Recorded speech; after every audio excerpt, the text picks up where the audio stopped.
Again, I bring you honor and glory to you, and I just thank you. I'm so grateful that you invited me to come. And I just, like I say, I love God and I love people, and that means a lot. And I'm just so grateful. Tonight, I'm coming to you in with the word from God. First, I'm going to read the scripture pertaining to our topic that Paula had sent me tonight, when early part, which I'm coming out of 2 Timothy, the 4th chapter, the 7th verse.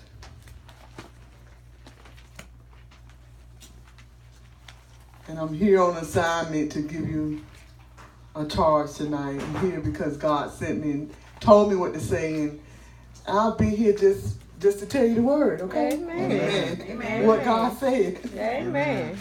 We ready to hear it. Okay, you have it? Everybody have it? Yes, 2 Timothy 4:7, starting at 7. I have fought a good fight. Amen. I finished the race. I have kept the faith. Finally, there is laid up for me the crown of righteousness, which the Lord and the righteousness judge will give to me on that day, and not only to me, but also to all who have loved him in appearance. So I'm here tonight to give you this charge and to teach the word tonight and tell you that don't give up. Don't stop running. Amen. Keep running. Amen. Finish the race. Amen. Hallelujah. If I had to do a subject, I said I continue to stick to part of the topic, which it says, I have finished the race. Amen.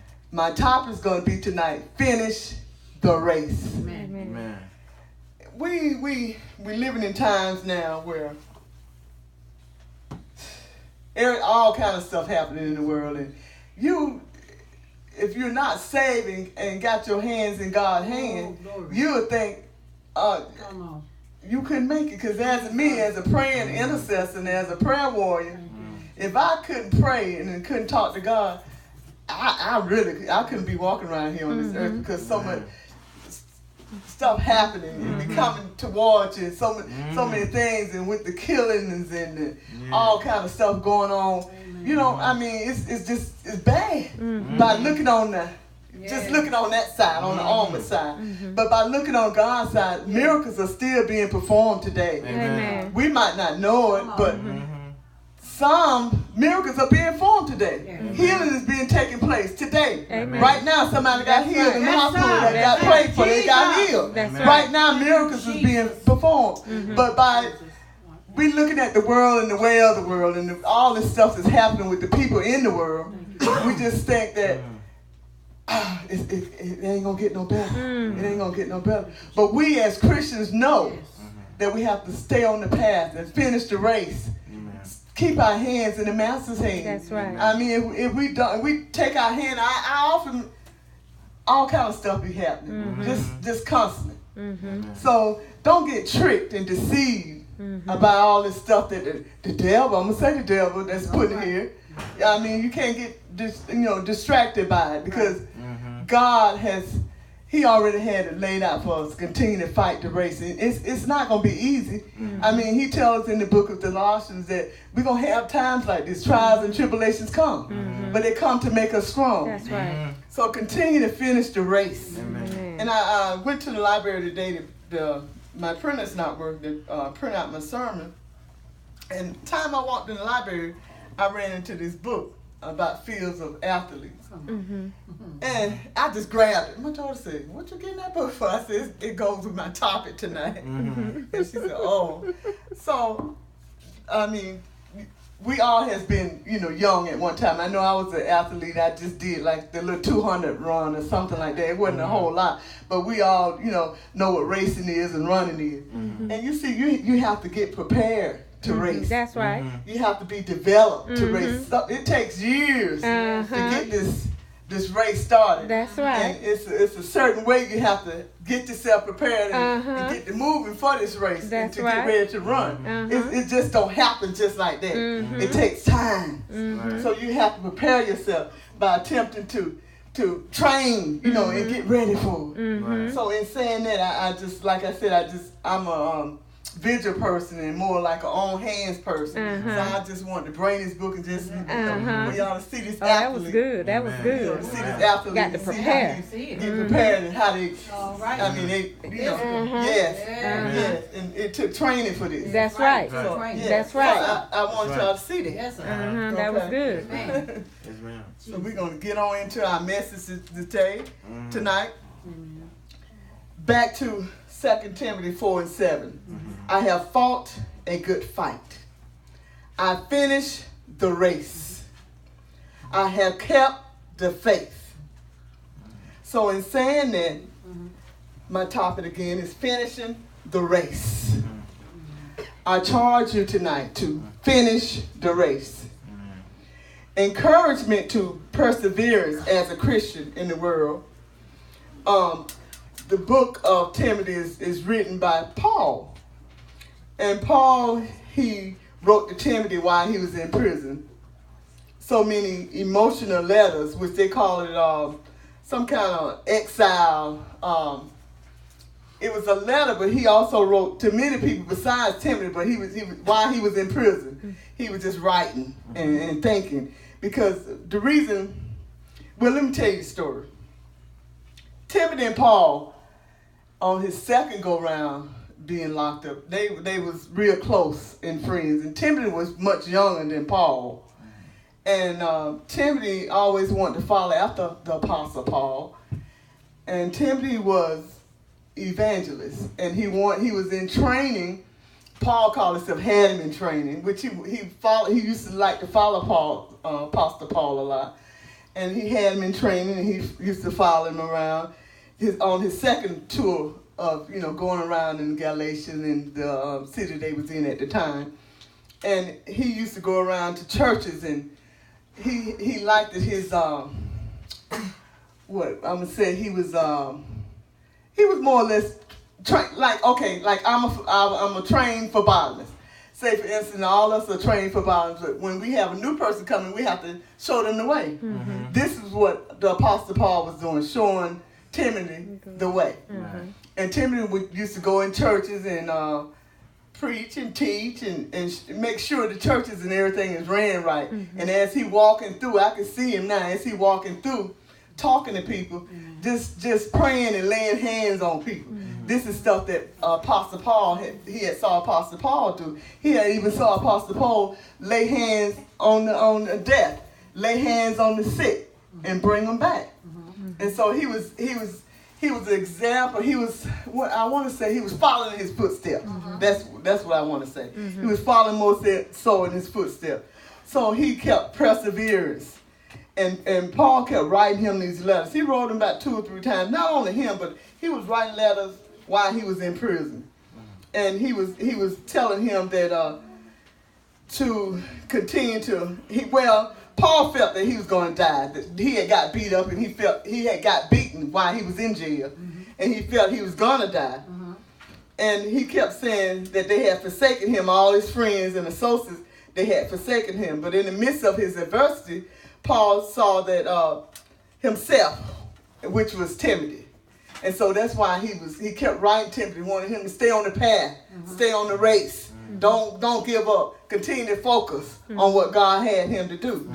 And he wanted to pass. He passed. It's like when you're running and you're on the path and you're running these 200, 300, 400, and you passing the baton on. You pass it on to the next person. You pass it on to the next person until they get to the end. And they have to really run to get there and press hard. So I'm here tonight to say, finish the race. Look at your neighbor and say, finish the race. Finish the race. Finish the race. Finish the race. Now, listen. In the midst of the adversity, Paul saw that all this was going on in the communities while he was locked up. So he was getting Oh, he just kept praying, and he was getting all upset because all this was happening. And he didn't know whether Timothy was following his, continue to follow his footsteps, following the path that he's supposed to have been following. So Timothy was, and he was being humble and meek and faithful, and he continued. So while he was doing this, he went out and he was going from church to church telling people, your mother's mother, your father's father, your children's children, stay on the heritage, stay being faithful. Continue to maintain until the Lord comes. He just kept telling everybody that, stay faithful, be with your heritage, continue to stay faithful. Your mother's mother, my mother's mother. Back in the day, they prayed. It was a different times than it is now. Mm-hmm. Oh my God. Mm-hmm. Starting from the cotton fields and on back, they always constantly prayed. Mm-hmm. And they were strong in faith. Amen. Real strong in faith. Mm-hmm. But now we're living in modern and new time. I'm not going to say we're not. Well, I'm going to say that we're not as strong as they was. Like they was in that hot sun picking that cotton and out there in the fields working. It was hot, y'all. It was hot. And now you can imagine being out there now, and it was 90s then. And I'm quite sure it was just as hard as it was, probably harder. But they did it, and they kept the faith, and they kept praying, and they stayed on the path. Until they, till they dead. Now my parents are dead, and I know my parents fought a good fight while they was here. They taught me the right way to go, and they left a legacy for me to continue to keep going. My mother and my father, they stayed on the path. And as a matter of fact, on my dad's headstone he fought a good fight. He was awesome. He was a deacon at one of the churches that I grew up in. Okay, so in saying that, we must continue to stay on the path, continue to be faithful, continue to be strong, and continue to teach our children's children the word of God. That's right. Continue to stay on the path. Continue to stay in our heritage.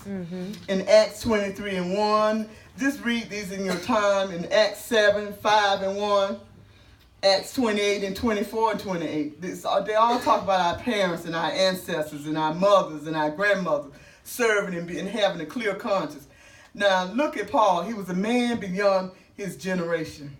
He considered his suffering faithful from the beginning to the end, even as now, being a Christian.